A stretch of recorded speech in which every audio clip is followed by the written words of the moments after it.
ভারত শাসিত জম্মু ও কাশ্মীরের পুঞ্চ জেলায় মঙ্গলবার ২৪শে ডিসেম্বর একটি সেনাবাহিনী ট্রাক রাস্তা থেকে পিছলে ৩০০ ফুট গভীর খাদে পড়ে যাওয়ায় ৫ জন সৈন্য নিহত এবং আরও কয়েকজন আহত হয়েছেন বলে জানিয়েছেন কর্মকর্তারা। খবর এনডিটিভির। কাশ্মীরের পুঞ্চ জেলার ঘারওয়া এলাকায় দুর্ঘটনাটি ঘটে।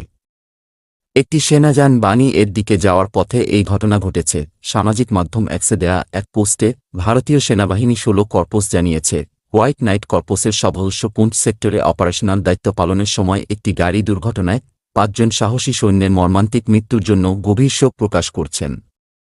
ভারতের সেনাবাহিনী জানিয়েছে, ঘটনাস্থলে উদ্ধার কার্যক্রম চলছে।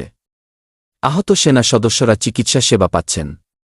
এছাড়া দ্রুত সারাদান দলের সেনা সদস্য ও জম্মু কাশ্মীরের পুলিশ সদস্যরা ঘটনাস্থলে উপস্থিত রয়েছে। Arif Hossain, M television news desk.